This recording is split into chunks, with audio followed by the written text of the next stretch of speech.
हाँ जी बच्चों, once again good morning to all of you. हमारा चैप्टर कंपनीज एक्ट कहाँ तक पहुंच गया है? इनकॉर्पोरेशन। एक बार जल्दी से बताऊं क्या क्या पढ़ लिया हमने। बेटा सबसे पहले हमने कंपनी की डेफिनेशन पढ़ी, देन हमने कंपनी के फीचर्स पढ़े, फिर हमने टाइप्स ऑफ कंपनीज पढ़ी अलग अलग तरह की, देन हमने इनकॉर्पोरेशन पार्ट किया। यहां तक हमने पढ़ा है। किसी को कोई डाउट है यहां तक? अब बेटा जो पार्ट बचा, बहुत ही छोटा पार्ट बचा, आगे जो मेन पार्ट था वो आपके सिलेबस का खत्म हो चुका है। अब ज्यादा कुछ नहीं बचा, जिसमें सबसे पहले आज बेटा अगर हम बात करूं पढ़ेंगे क्लासिफिकेशन ऑफ कैपिटल। कैपिटल कितने तरह की होती है, तो हेडिंग डालिए बच्चों, क्लासिफिकेशन ऑफ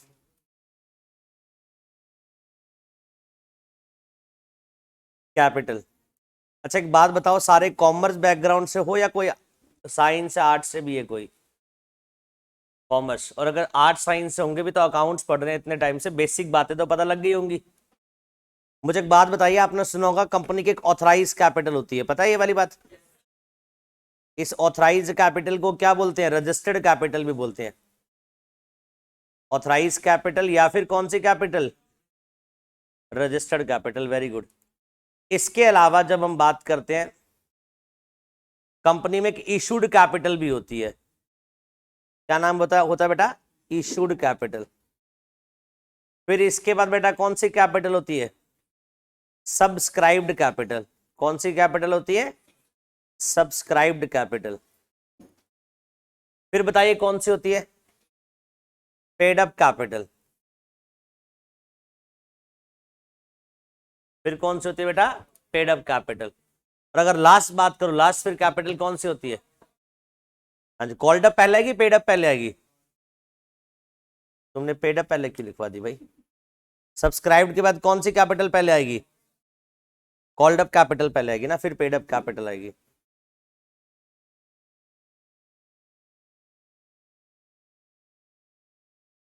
अब देखो बेटा, अगर मैं एक एक लाइन में सबको बताऊं, तो ऑथराइज और रजिस्टर्ड कैपिटल वो होती है जितनी वैल्यू से कंपनी रजिस्टर्ड हुई है आरओसी के पास। ऑथराइज और रजिस्टर्ड कैपिटल वो कैपिटल है जितने से कंपनी क्या हुई है? रजिस्टर्ड हुई है आरओसी के पास, और इतने अमाउंट तक कंपनी ऑथराइज है अपनी कैपिटल इशू करने के लिए, शेयर इशू करने के लिए। मतलब ऑथराइज कैपिटल मतलब वो वाली कैपिटल जितनी वैल्यू तक के शेयर कंपनी इशू करने के लिए ऑथराइज हो। अब जितनी कंपनी को नीड हो, कंपनी उतना क्या करती है? इशू करती है। उसको हम क्या बोलते हैं? Issued capital. मान लो हमारी ऑथराइज हो सकता है 5 करोड़ हो, बट हमें रिक्वायरमेंट 2 करोड़ की है, तो इशूड कैपिटल कितनी होगी हमारी? अब 2 करोड़ में सारे तो सब्सक्राइब करेंगे नहीं, मान लीजिए 1.5 करोड़ लोगों ने सब्सक्राइब करा, तो सब्सक्राइब कितना हो गया? ऐसे निकालते ना बच्चों। और उसके बाद कॉल्ड अप जो पैसा मंगवाया गया, पेड अप जो उसमें से पे कर दिया। आ रही है बात समझ? अब मुझे लिखवाने की नीड तो नहीं है बच्चों इसमें। वेरी गुड बच्चों। अब आती है नेक्स्ट बात, टाइप्स ऑफ शेयर। हेडिंग डालो बेटा, टाइप्स ऑफ शेयर। हालांकि आपको पता है ये वाली बात भी, बट गो थ्रू करेंगे, और कुछ बातें ऐसी हो जो आपको नहीं पता होंगी शायद। अगर हम शेयर्स की बात करें, तो बेटा शेयर्स दो तरह के होते हैं। एक होते हैं इक्विटी शेयर्स, एक जो होते हैं उनको क्या बोलते हैं हम? Equity shares. दूसरे वो होते हैं जिनको हम बोलते हैं प्रेफरेंस शेयर्स। हाँ जी, एक जो शेयर्स है उनको हम क्या बोलते हैं? इक्विटी शेयर्स, और दूसरा जो उसको क्या बोलते हैं? अब सवाल उठता है ये इक्विटी शेयर्स क्या होते हैं, सवाल उठता है ये प्रेफरेंस शेयर्स क्या होते हैं। तो अगर बेटा सुनो ध्यान से, पहली बात तो कंपनीज एक्ट 2013 में प्रेफरेंस शेयर कैपिटल क्या डिफाइंड है? कंपनीज एक्ट 2013 में किसको डिफाइंड करा गया है? प्रेफरेंस शेयर कैपिटल को। और जब बात आती है इक्विटी की, तो बेटा इक्विटी डिफाइंड ही नहीं है, not defined in companies act. ये बात क्लियर है? सबसे पहले बताओ कि कंपनीज एक्ट की अगर हम बात करें, कंपनीज एक्ट में इक्विटी डिफाइंड नहीं है। क्या डिफाइंड है? प्रेफरेंस। और पता है इक्विटी के लिए क्या बोला गया है? जो प्रेफरेंस कैपिटल नहीं है वो इक्विटी कैपिटल है। डिफाइंड किसको कर दिया? प्रेफरेंस को। बोला जो इस डेफिनेशन में फॉल नहीं कर रहा वो किस में आ जाएगा? अब सर सवाल उठता है प्रेफरेंस शेयर्स कौन से हैं? तो प्रेफरेंस शेयर नाम से ऐसे शेयर्स जिनको प्रायोरिटी मिलती है, जिनको प्रेफरेंस मिलती है, ऐसे शेयर जिनको क्या मिलती है? प्रायोरिटी मिलती है। ऐसे शेयर जिन पे प्रेफरेंस मिलती है, उनको क्या बोलते हैं बेटा? प्रेफरेंस शेयर्स बोलते हैं। अब सुनो, प्रायोरिटी और प्रेफरेंस दो तरह की होती है। सबसे पहली प्रेफरेंस प्रायोरिटी सुनो, जब कंपनी गोइंग कंसर्न में होती है तो आपको पता होगा कंपनी डिविडेंड डिक्लेयर करती है। बेटा डिविडेंड पहले प्रेफरेंस वालों को मिलता है, इक्विटी वालों को बाद में मिलता है। याद रहेगा ये, मतलब ऐसे शेयर जिन पे डिविडेंड पहले किसको मिले? हाँ जी, प्रेफरेंस में मिलता है डिविडेंड पहले कंपनी के पास। अच्छा, प्रेफरेंस से पहले भी क्या होता है? डिविडेंड, प्रेफरेंस डिविडेंड से पहले क्या होता है? डिबेंचर्स पे इंटरेस्ट होता है, वो लाइबिलिटी होती है, वो पहले ही पे हो जाता है। और प्रेफरेंस डिविडेंड उसके बाद पे होता है। सबसे लास्ट में किसकी पेमेंट होती है? इक्विटी वालों की। आ रही है बात समझ? तो डिविडेंड इनको पहले मिलता है। दूसरा, जब वाइंडिंग अप में जाते हैं तो रीपेमेंट भी इनकी पहले होती है। मतलब इसको ये दो प्रेफरेंस मिल गई, दो प्रायोरिटी मिल गई। ये दो प्रेफरेंस प्रायोरिटी किसके अगेंस्ट मिली है? Over equity. ये दो प्रेफरेंस, दो प्रायोरिटी किसके अगेंस्ट है? इक्विटी के अगेंस्ट है। जिसके पास भी दो प्रेफरेंस है, दो प्रायोरिटी है, उसको हम क्या बोलते हैं? Preference share. और बाकी सब क्या है? Equity shares. याद रहेगा बच्चों? तो कंपनी में प्रॉफिट आया और प्रॉफिट में से जिसको पहले डिविडेंड पे हुआ वो है प्रेफरेंस शेयर्स। वो है क्या? Preference shares. और जिनको वाइंडिंग अप में रीपेमेंट भी पहले हो उसको भी क्या बोलते हैं? Preference shares. ये दो पैरामीटर जो फुलफिल कर दे वो प्रेफरेंस शेयर्स है। दो पैरामीटर में से कोई पैरामीटर फुलफिल ना हो तो वो क्या है? Equity shares. समझ आ रही है बच्चों बात? कंपनीज एक्ट में प्रेफरेंस शेयर डिफाइंड है, इक्विटी शेयर डिफाइंड नहीं है। ये दो प्रेफरेंस जिसको मिलती है वो प्रेफरेंस शेयर है, बाकी जिसको प्रेफरेंस नहीं मिलती वो सब क्या हो गए? इक्विटी शेयर्स हो गए। अब कुछ बात, ये तो आपके बेटा इतना दे रखी है बात, कुछ बातें और बता देता हूं। प्रेफरेंस शेयर वालों को डिविडेंड फिक्स रेट मिलता है, इक्विटी वालों को डिविडेंड फिक्स रेट पर नहीं मिलता। प्रेफरेंस वालों को डिविडेंड फिक्स रेट पर मिलता है, इक्विटी वालों को फिक्स रेट पर नहीं मिलता। दूसरा, प्रॉफिट आता है कंपनी को प्रेफरेंस वालों को पेमेंट करनी होती है, कंपलसरी पेमेंट होती है। बट इक्विटी वालों को पे करना ऑप्शनल होता है। कंपनी चाहे तो पे कर भी सकती है और चाहे तो पे ना भी करे। That means equity payment is optional and preference payment is compulsory और मैंडेटरी। कुछ भी बोल दीजिए, बात समझ आ रही है? पक्का? कोई डाउट? तो इक्विटी वालों को पहली बात तो जो डिविडेंड है वो कंपलसरी नहीं है, ऑप्शनल है, और रेट भी इसका फिक्स नहीं है। और प्रेफरेंस वालों को डिविडेंड भी कंपलसरी मिलता है और रेट भी क्या इनका? फिक्स है। याद रहेंगी दो बातें। अब ये नेचर ऑफ शेयर्स बता रहा हूं। हाँ जी, कुछ पूछ रहा है कोई? अब सुनो ध्यान से।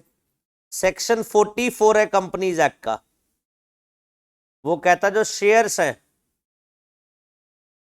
Are considered as movable property. Shares क्या माने जाते हैं?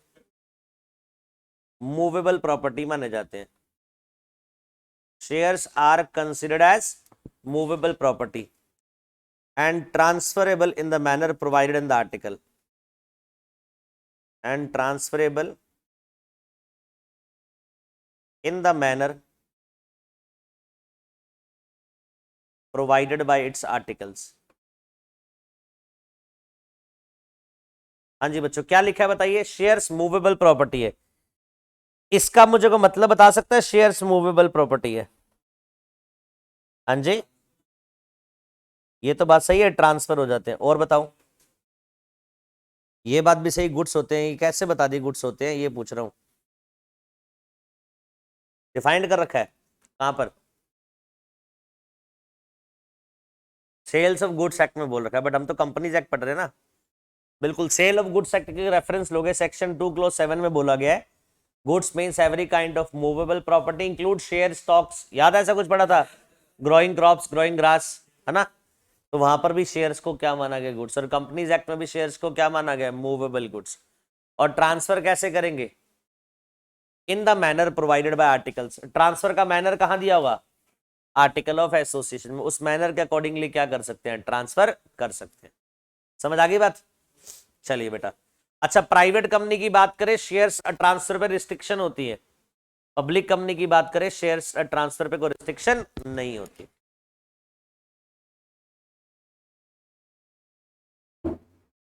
आगे देखो बेटा, अब हम क्या पढ़ेंगे बेटा? नेक्स्ट टॉपिक पढ़ेंगे जिसका नाम है मेमोरेंडम ऑफ एसोसिएशन।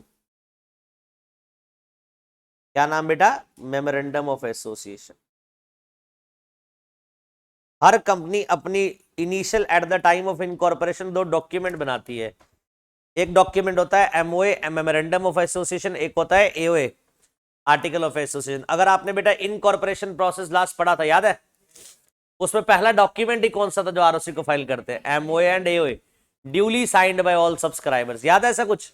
तो आज उन्हीं के बारे में पढ़ेंगे, एमओए क्या होता है और एओए क्या होता है। और सुनो ध्यान से, एमओए एंड एओए पढ़ने के बाद तीन डॉक्ट्राइन्स और पढ़ने हैं, doctrine of ultra vires, doctrine of constructive notice और डॉक्ट्राइन ऑफ इंडोर मैनेजमेंट। बस यही टॉपिक्स बचे हैं हमारे।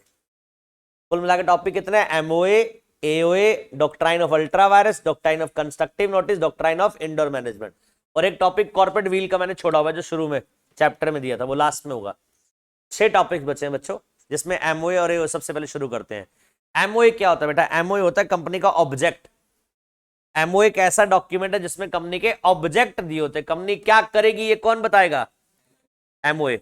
जैसे आशीष अरोड़ा क्लासेस प्राइवेट लिमिटेड के मेमोरेंडम ऑफ एसोसिएशन में लिखा हुआ है एजुकेशन एक्टिविटीज। हम कौन सी एक्टिविटी कर रहे हैं? हम पान मसाला तो नहीं बेच रहे ना, हम क्या कर रहे हैं यहां पर? Education activity. हमारे कहां लिखा हुआ है? ऑब्जेक्ट क्लोज में लिखा हुआ है। तो हर कंपनी के ऑब्जेक्ट क्लोज में क्या दिया होता है? एक्टिविटीज। और सुनो ध्यान से, company has to do with in those activities. Company के एक्ट उसी एक्टिविटी के अंदर ही होने चाहिए। अच्छा, मैं सोल प्रोप्राइटरशिप चला रहा हूं। क्या चला रहा हूं?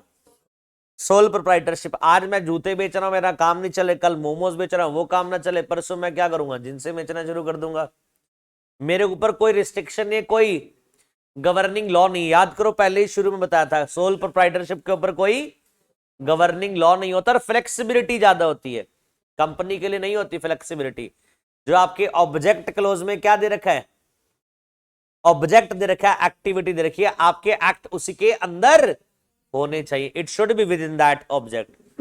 अगर आप उसके बाहर जाते हो तो उस ट्रांजेक्शन को बोलते हैं अल्ट्रा वायरस। अल्ट्रा मतलब बियॉन्ड द पावर्स। और जो भी आप अल्ट्रा वायरस करते हो, बियॉन्ड द एमओए जाकर काम करते हो, वो वैलिड नहीं होते, वॉइड होते हैं वो। अगर आपको देखो तो मैंने आपको एमओए भी समझा दिया, आपको डॉक्ट्राइन ऑफ अल्ट्रा वायरस भी समझा दिया। एमओए में क्या होता है बताओ? ऑब्जेक्ट्स। कंपनी को किसके दायरे में रहकर काम करना है? उसी एमओए के दायरे में रहकर काम करना है। अगर कोई भी काम कंपनी का एमओए के बाहर जाकर हुआ बेटा, उसको क्या बोलते हैं? Ultra vires. अल्ट्रा वायरस मतलब बियॉन्ड द पावर। जो चीज बियॉन्ड द पावर है वो क्या है? एक डॉक्ट्राइन और एक एमओए, दोनों बात मैंने ओवरव्यू दे दिया। अब शुरू करें बच्चों? चलो जी, लिखो बेटा एमओए। एमओए के बारे में, इट कंटेन्स, इससे पहले लिखो MOA is a most important document MOA is the most important document in regard to company. In regard to company, it contains the object. It contains the object for which the company is formed. It contains the object for which company is formed. इसमें क्या दिया होता है बताइए? Object दिया होता है जिसके लिए कंपनी बनी है। Therefore identify the possible scope of operations.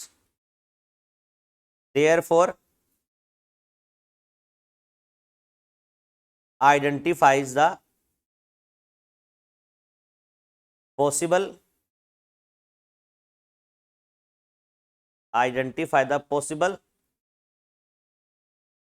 scope of operation. आगे लिखो, it enables the shareholders,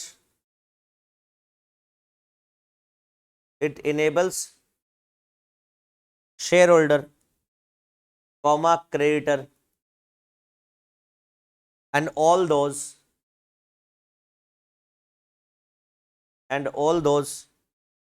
who deal with the company,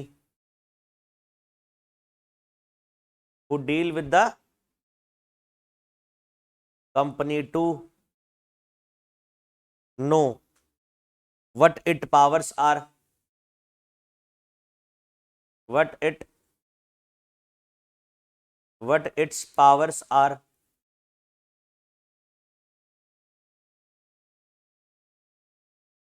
and what activities it can engage in, and what activities it can engage in, it can engage in। आगे लिखो। Memorandum of association is a public document. Memorandum of association is a public document under section 399 of companies act. Under section 399 of companies act 2013। Therefore, every person entering into a contract, therefore, every person entering a contract, therefore, every person entering a contract with the company, is presumed, with the company is presumed to have the knowledge,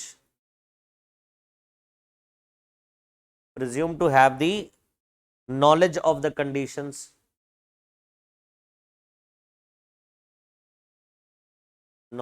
conditions contained therein,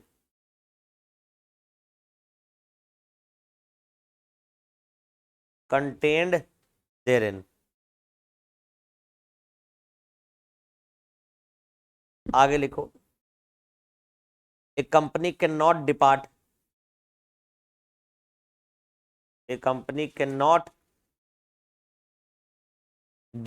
from the provisions, a company cannot depart from the provisions contained in memorandum, of association। आगे लिखो बेटा।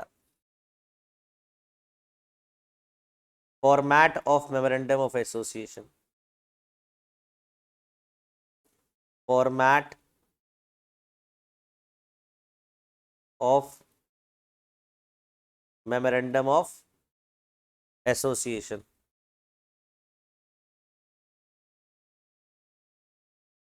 Schedule 1 of Companies Act 2013 contains table formats for the company, contains table format. सबसे पहले लिखे table A, उस company के लिए, company limited by shares, जो कंपनी लिमिटेड बाय शेयर्स है। दूसरा लिखे table B, company limited by guarantee,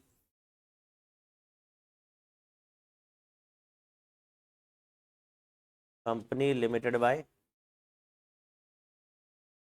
guarantee and not having share capital,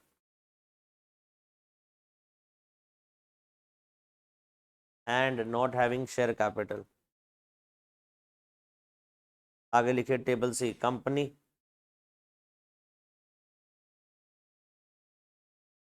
limited by guarantee and having share capital. तो लिखो आगे table D, unlimited company,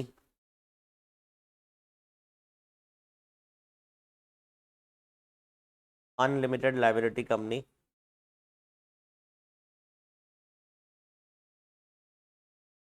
unlimited liability company. और last लिखो table E, unlimited liability company and having share capital, and having share capital. आगे लिखिए content of MOA, content of MOA.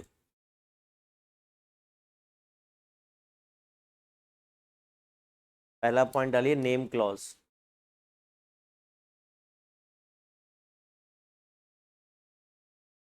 Name clause लिखो। This clause contain, this clause contains the name of the company, this clause contains the name of the company with the last words limited or private limited at its end। आगे लिखिए not applicable on section 8 company और government company, not applicable on section 8 company और government company. Second point लिखो बेटा registered office close, RO का मतलब है registered office close, इसमें लिखो this clause contains, this clause contains the name of state, this clause contains the name of state where registered office of company is situated, where registered office of company is situated। Third लिखो बेटा object clause,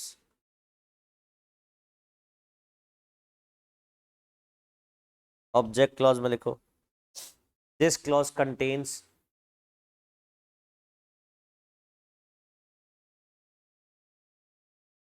this clause contains the object of the company for which it is formed, for which it is, for which it is formed। Fourth बेटा लिखो clause liability clause,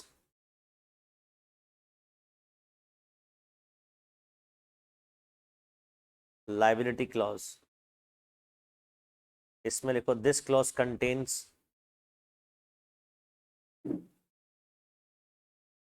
this clause contains the liability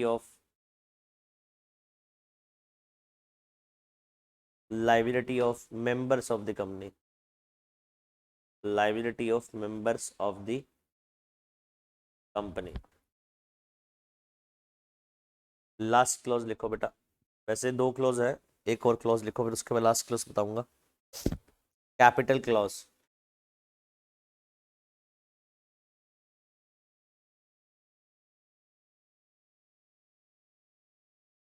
capital clause में लिखो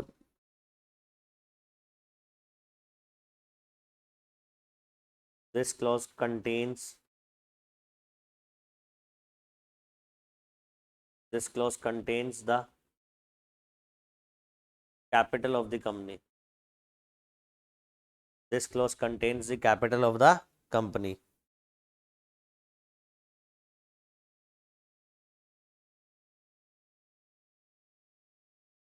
लिख लिया, आगे लिखो 6 subscription clause.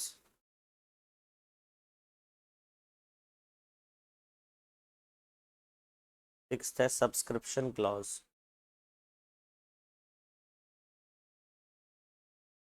लिखो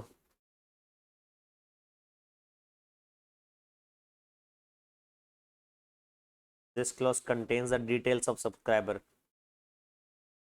this clause contains this clause contains details of subscribers। this clause contains details of subscribers as well as their signature, as well as their signature। आगे लिखो subscriber must take at least 1 shares of the company। subscriber must take at least 1 shares of the company। Last लिखो बेटा nomination clause.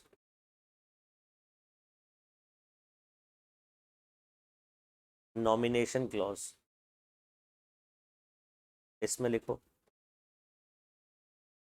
This clause पहली बात लिखो this clause is applicable only to OPC. This clause is applicable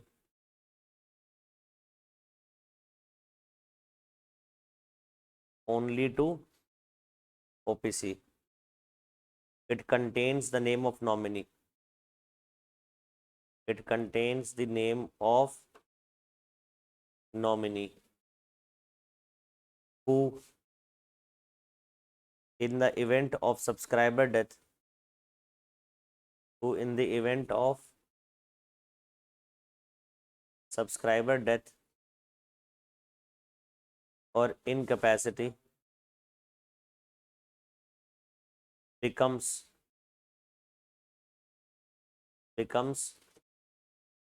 member of OPC। becomes member of OPC। लिख लिया बच्चों, आगे लिखिए other requirements of MOA। Other requirements of MOA में लिखो MOA shall be printed। MOA shall be printed। आगे लिखो divided into paragraphs। divided into paragraphs। Next लिखो numbered consequently। numbered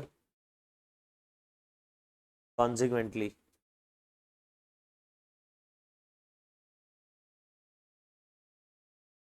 नेक्स्ट लिखो signed by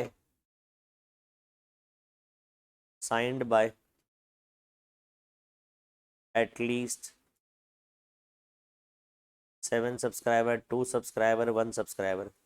7 कब पब्लिक कंपनी में, 2 कब private company में, 1 कब OPC में। समझ आ रहा है बच्चों?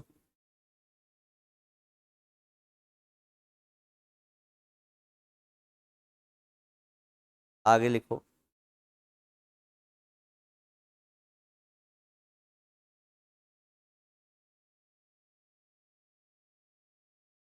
बस इतना बहुत है बच्चों। MOA की सारी बातें बता दी, अगर शुरू करें बच्चों। चलो MOA क्या है, कह रहा है MOA is a most important document in regard to company. अगर हम कंपनी के पॉइंट ऑफ व्यू से बात करें सबसे मोस्ट इंपॉर्टेंट डॉक्यूमेंट कौन सा है? MOA। It contains the object, और MOA में क्या दिया होता है? ऑब्जेक्ट दिया है for which company is formed. Company जो बनती है वो किसके लिए बनती है? एमओए, मतलब जो कंपनी का ऑब्जेक्ट है वो कहाँ दिया होता है? एमओए में। Therefore identify the possible scope of operation, company क्या क्या कर सकती है, कहाँ लिखा होगा? एमओए में। अच्छा, एमओए बेटा एक पब्लिक डॉक्यूमेंट है, कोई भी इसको पढ़कर इंस्पेक्ट कर सकता है, याद रखना। अब कंपनी के पास क्या पावर्स हैं, क्या पावर नहीं है, वो एमओए को पढ़ के आउटसाइडर जान सकता है। तो इट इनेबल शेयर होल्डर, ये शेयर होल्डर को, क्रेडिटर को और सारे के सारे पर्सन जो कंपनी के साथ डील कर रहे हैं उनको उनको क्या करता है ये एमओए?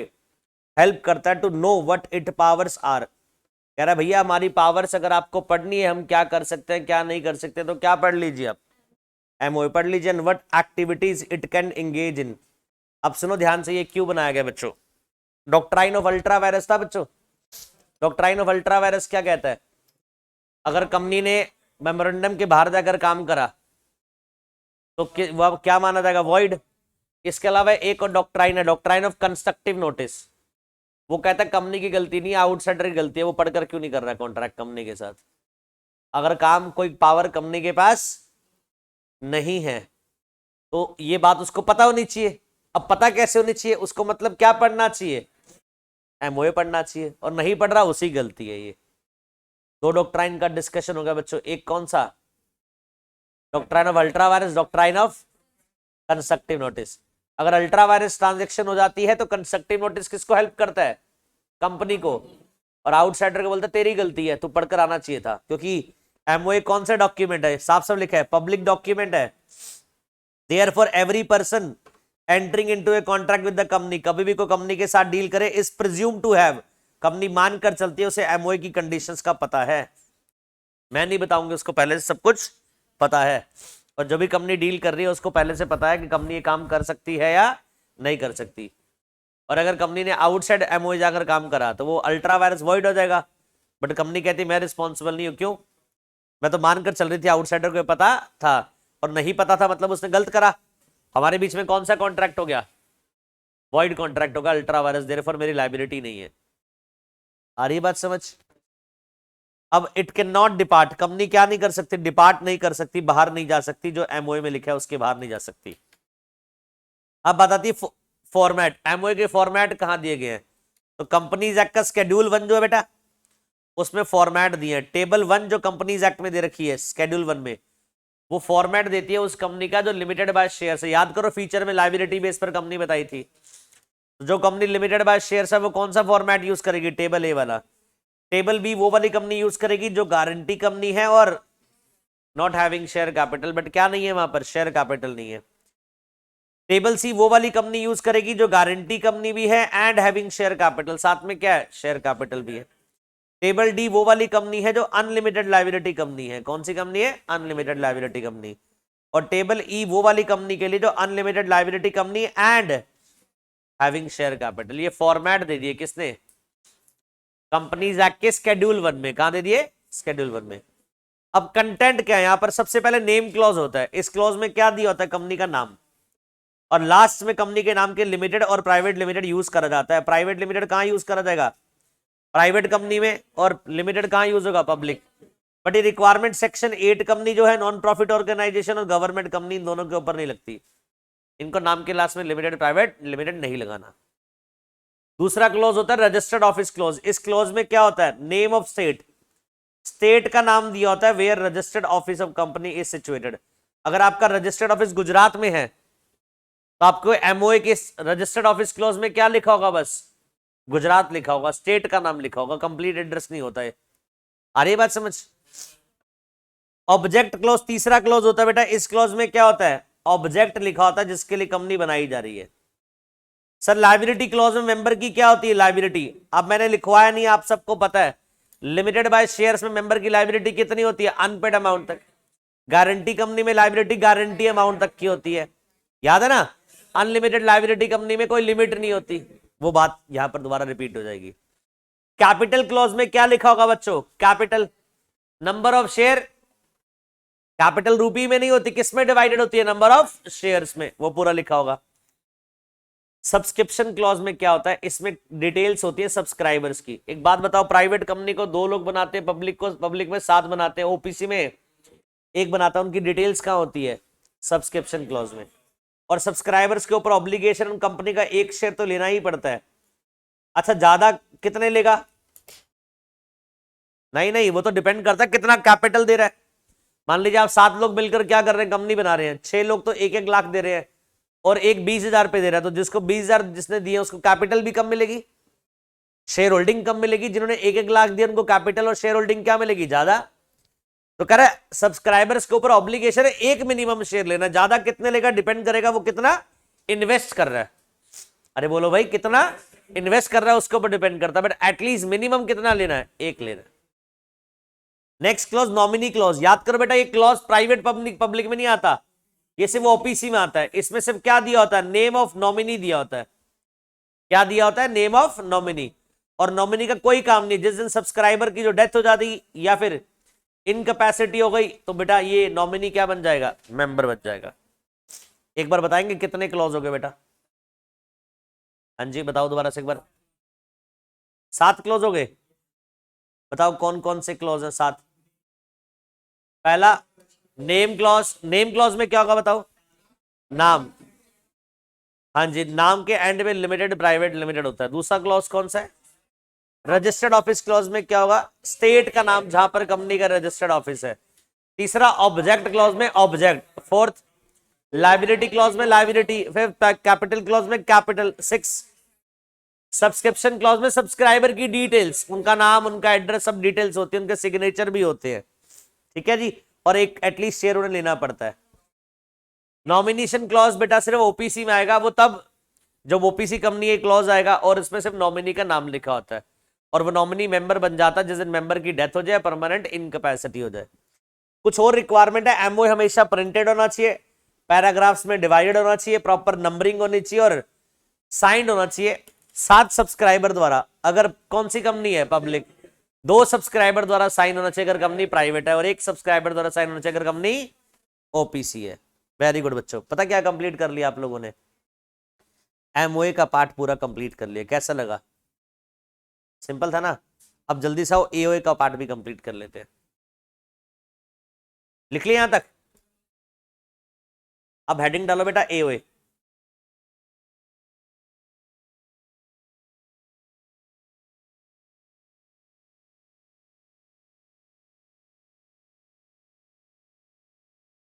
अभी हमने जो पढ़ा है वो मेमोरेंडम के बारे में पढ़ा है। अब जो हम पढ़ने वाले हैं वो हेडिंग डालो article of association.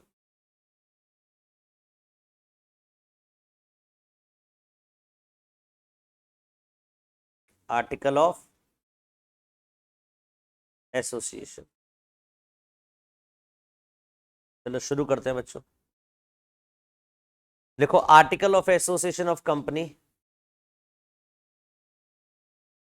Article of association of company are its rules, are its rules and regulations which are framed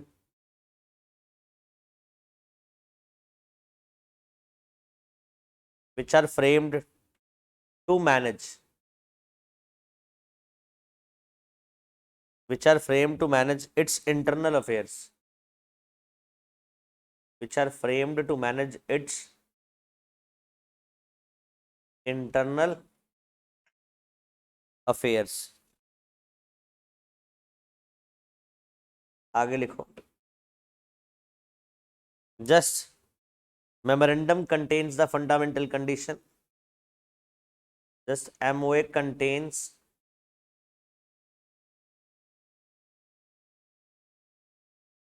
the fundamental,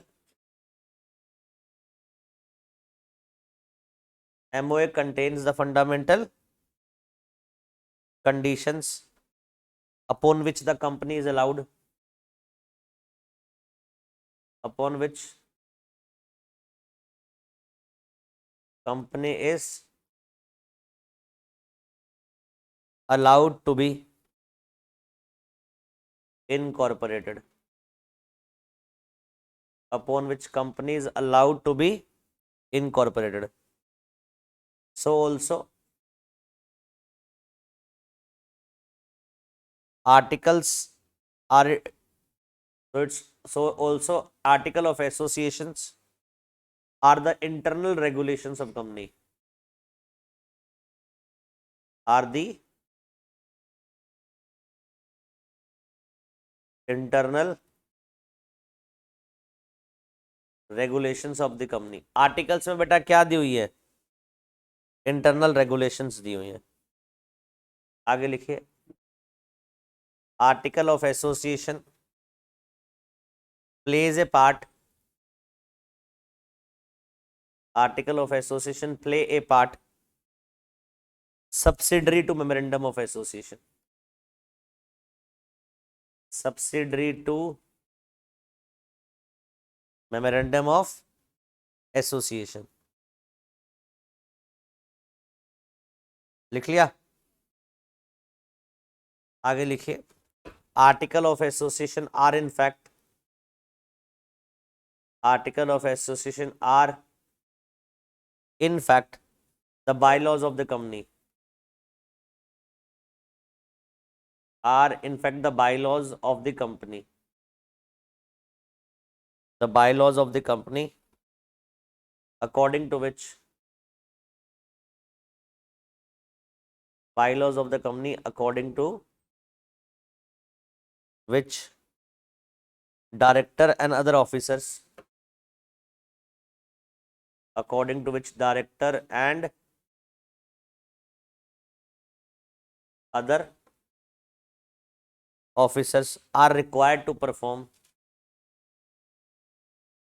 are required to perform their functions, are required to perform their functions as regards the management of the company, as regards the management of the company, as regards the management of the company, its accounts, its audit,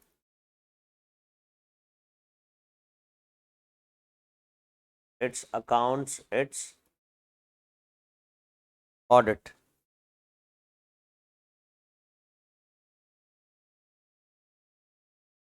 आगे लिखिए.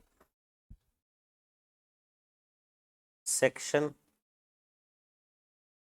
5 of Companies Act 2013 provides the content, provides the content. Section 5 of the Companies Act provides the content. पहला लिखिए. AOA contains regulations.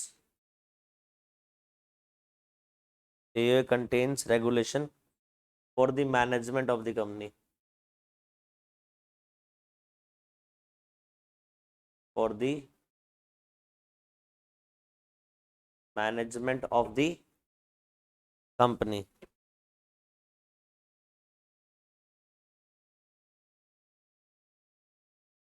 The articles of association shall also contain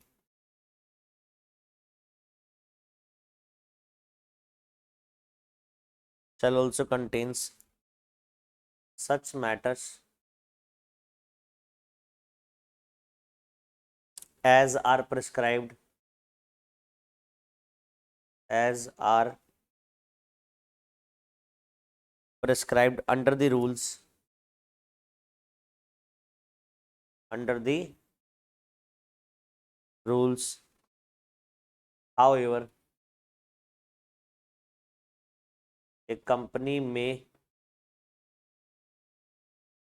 however, a company may include such additional matters. However, a company may include such additional matters in its articles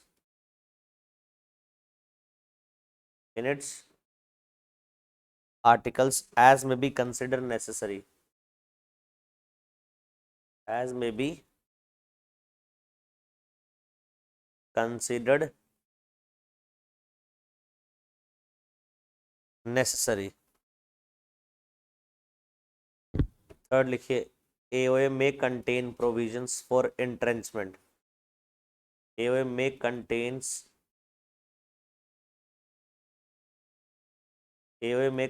provisions for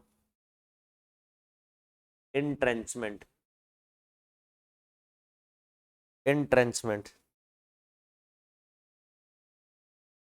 Next, entrenchment provision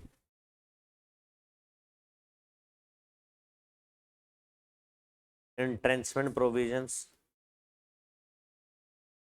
may be incorporated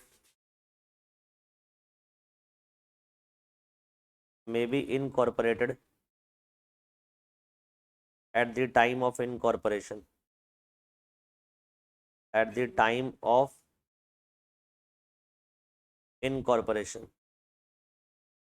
or may be incorporated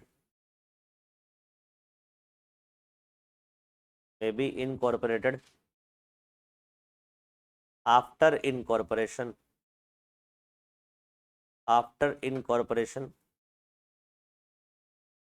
by amending article of association. By amending article of association.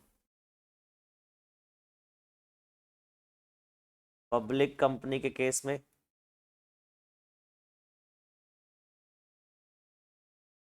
Special resolution और private company के case में unanimous resolution.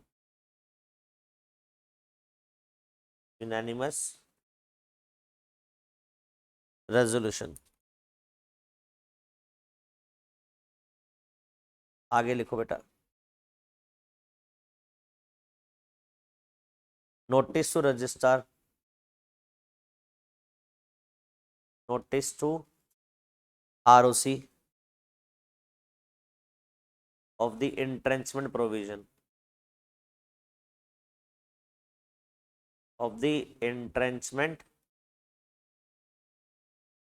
provisions.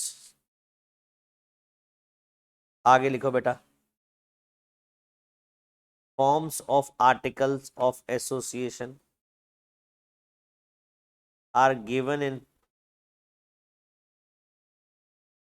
table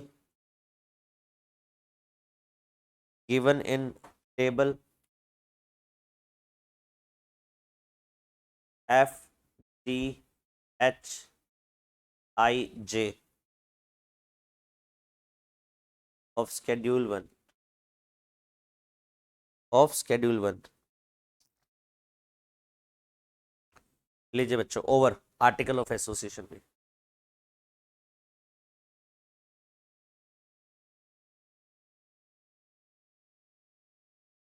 लिख लिया?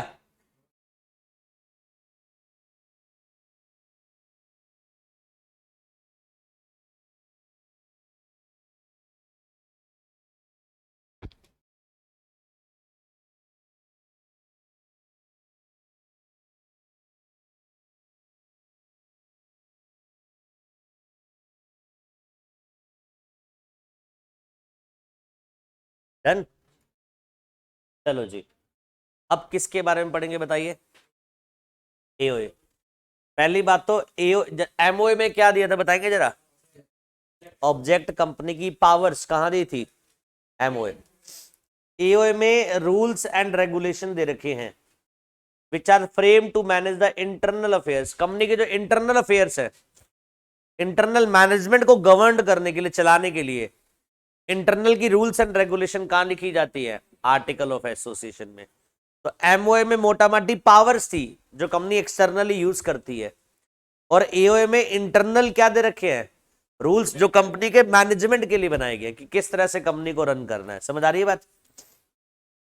जैसे कि MOA में क्या दिए होते हैं, फंडामेंटल कंडीशंस है जिसके ऊपर कंपनी बनती है, वैसे एओए में क्या होते हैं, इंटरनल रेगुलेशंस होती हैं। क्या होती है, internal regulation.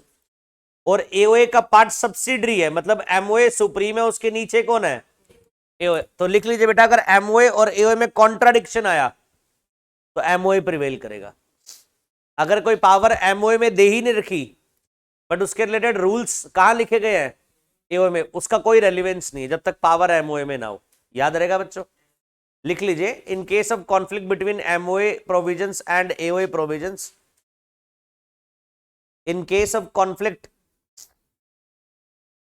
in case of conflict between MOA provisions and AOA provisions, in case of conflict between MOA provisions and AOA provisions, comma the provisions of MOA, comma the provisions of MOA will prevail over the provisions of AOA, will prevail the provisions over AOA। लिख लिया। आगे देखो, AOA in fact क्या है, bylaws है। Bylaws मतलब वही internal regulations है बेटा, अकॉर्डिंग टू विच डायरेक्टर्स और other officers are required to perform their functions. मतलब डायरेक्टर और ऑडिटर जो है, मैनेजमेंट के लोग हैं, वो किस तरह से कंपनी को चलाएंगे, कैसे अकाउंट्स प्रिपेयर करेंगे, कैसे ऑडिट करवाएंगे, ये सारी बातें इंटरनल की कहां दी होंगी, एओए में। समझ आ गई बात। सेक्शन 5 में पहला पॉइंट आप सबको पता है, आर्टिकल्स में क्या दी होंगी, रेगुलेशंस। दूसरा पॉइंट, आर्टिकल्स में एक तो वो मैटर होते हैं जो लॉ द्वारा बोले गए हैं, प्रिस्क्राइब्ड। इसके अलावा आप चाहो तो कंपनी में इंक्लूड एडिशनल मैटर्स। एक तो वो मैटर जो कहां दी गए हैं, लॉ में बोले गए, ये डालने ही डालने हैं। इसके अलावा आप एडिशनल डालना चाहो डाल सकते हो। आर्टिकल चाहे तो इंट्रेंचमेंट प्रोविजन डाल सकते हैं। मे वर्ड लिखा है बेटा, क्या लिखा है, मे। अभी इंट्रेंचमेंट प्रोविजन क्या है, बस एक ही टॉपिक है समझाने वाला, सुनो ध्यान से। ये आर्टिकल्स में इंटरनल की क्या लिखी है, रूल्स एंड रेगुलेशंस लिखी है। क्या लिखी है, इंटरनल की रूल्स एंड रेगुलेशन। कभी भी इनको चेंज करना हो, क्या करना हो, तो बेटा आर्टिकल को ऑल्टर करते हैं, और ऑल्टर करने के लिए 75% शेयर होल्डर से कंसेंट लेते हैं, जिसके लिए बोलते हैं स्पेशल रेजोल्यूशन पास करवाना। अगर आर्टिकल में चेंज करना हो, ऑल्ट्रेशन करना हो, तो किससे परमिशन लेनी पड़ेगी, 75% शेयर होल्डर से। लॉ में इसको क्या बोला गया है, स्पेशल रेजोल्यूशन बोला गया। क्या बोला गया, अब 75% शेयर होल्डर कुछ ही डायरेक्टर प्रमोटर के पास होते हैं इतने, ये एक्ट अलाउ करता है।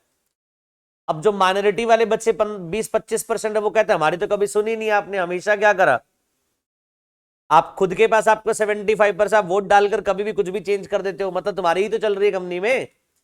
तो कंपनी उनको ये शो करने के लिए कि माइनॉरिटी वालों का भी से है कंपनी में, तुम्हारी भी सुनी जाती है, तो कंपनी इंट्रेंचमेंट प्रोविजन के साथ कुछ कंडीशन डाल देती है। क्या डाल देती है, कि आर्टिकल को अल्टर तब करेंगे जब स्पेशल रेजोल्यूशन के साथ कुछ और कंडीशन फुलफिल हो जाए।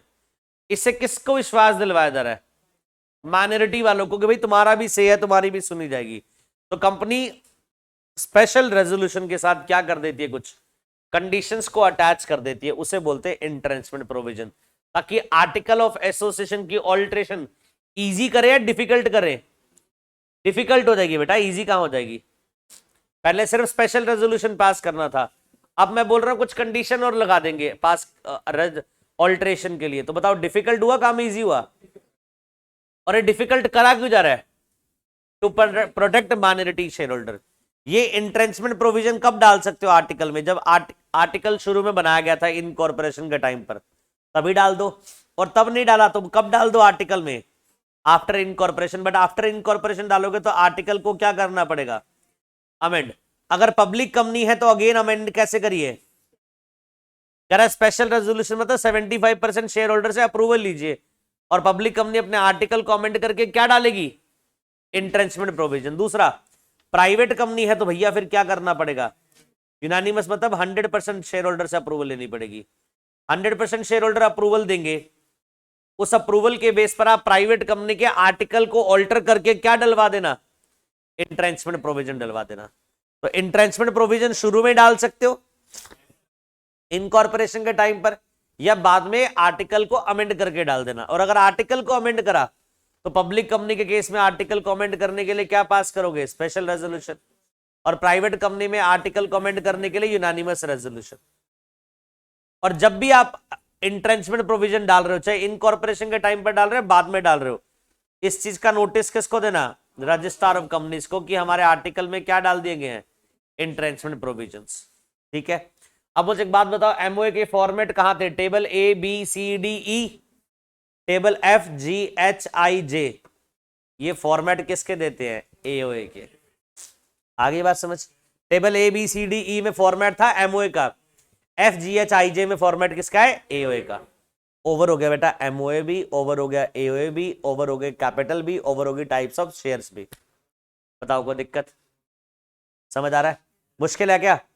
अगर मैं आपसे पूछूं एमओए क्या, बता दोगे एक मिनट में? एमओए बताओ क्या होता है? ऑब्जेक्शन पावर, कंपनी को उसके विद इन रहकर काम करना है, बाहर जाकर काम नहीं करना। एओए क्या है? इंटरनल रूल्स एंड रेगुलेशन है जो कंपनी के मैनेजमेंट को गवर्न करती है। दोनों का फॉर्मेट कहां दे रखा है? शेड्यूल 1 के टेबल ए से लेकर ई तक एमओए का फॉर्मेट, और उसके बाद एफ जी एच आई जे में किसका फॉर्मेट है? एओए का फॉर्मेट।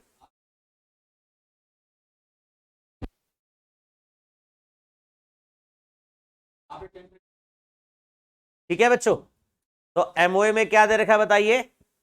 एमओए का फॉर्मेट कहां से कहां तक है? Table A B C D E, और एओए का फॉर्मेट क्या है? F G H I J. अच्छा बेटा एक बात बताऊं, बताने को बहुत कुछ है, बट बेटा हाथ बांधे हुए हैं।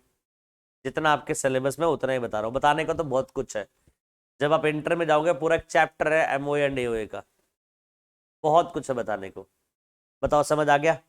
अच्छा टाइप्स ऑफ कैपिटल बताओ कितनी होती है?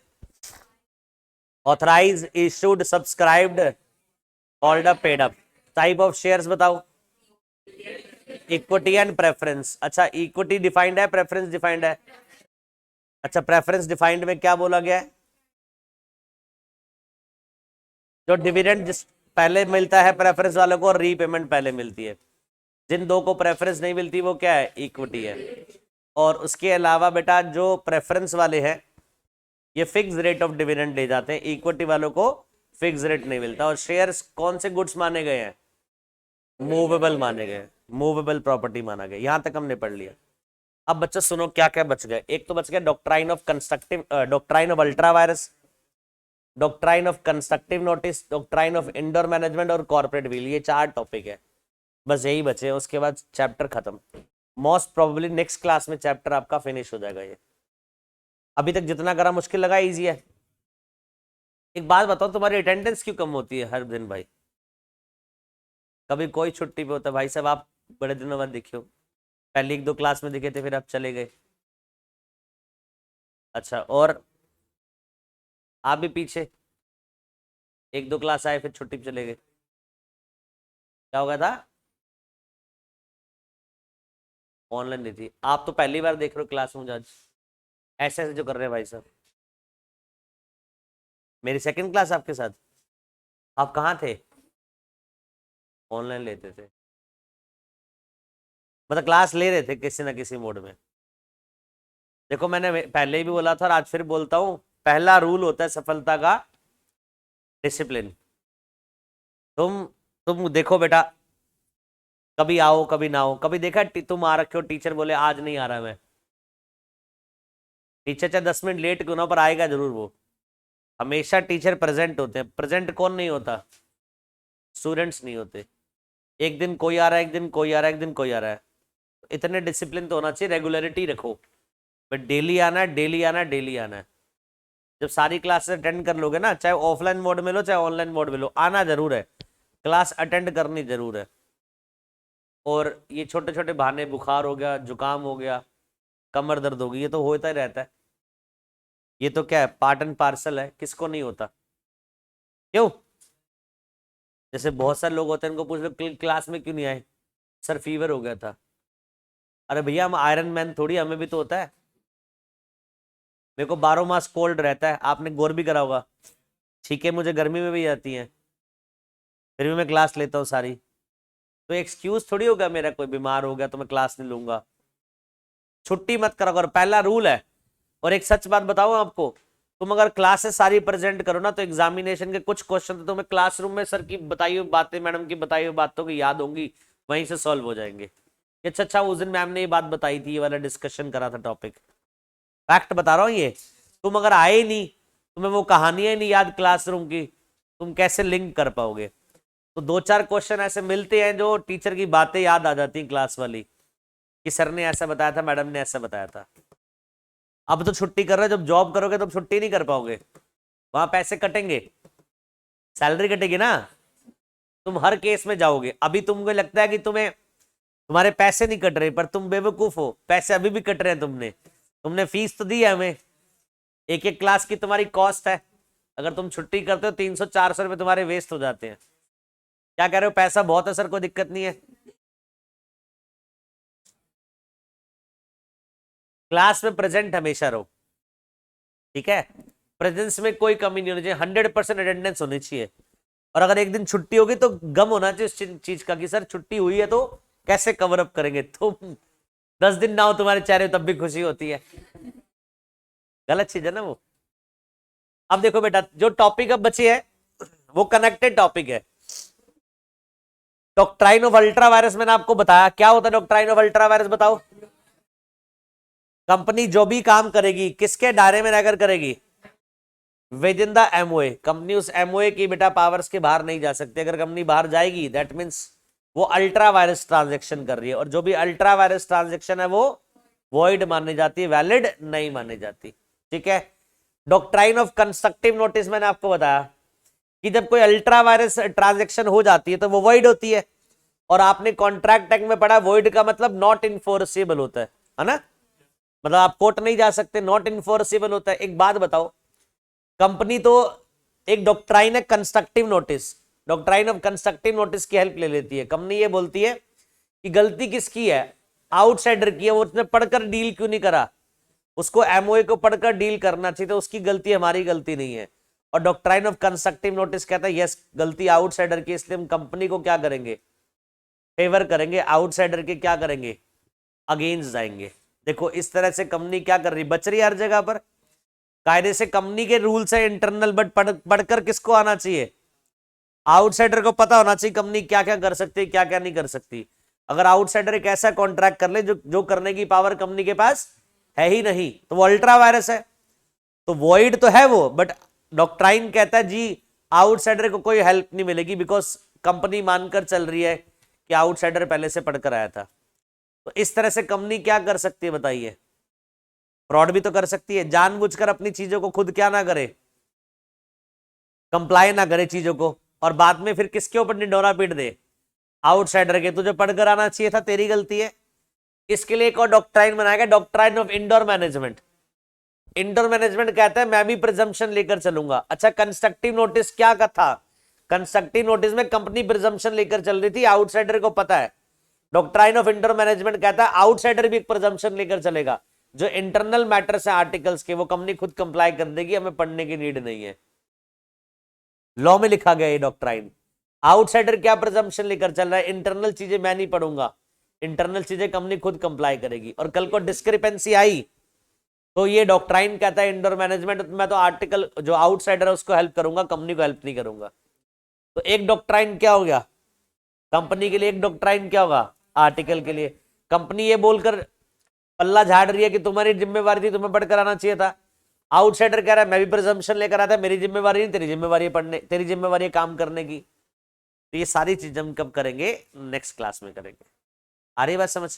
एक साथ तीनों डॉक्ट्राइन्स होंगे, ultra vires, constructive notice and indoor management. और बताओ सब बढ़िया, सब मौजबार? तो बेटा नेक्स्ट क्लास में इस चैप्टर को हम कंक्लूड कर देंगे, खत्म कर देंगे, ठीक है जी। आज के लिए इतना ही, थैंक यू सो मच बच्चों, bye bye, God bless you all.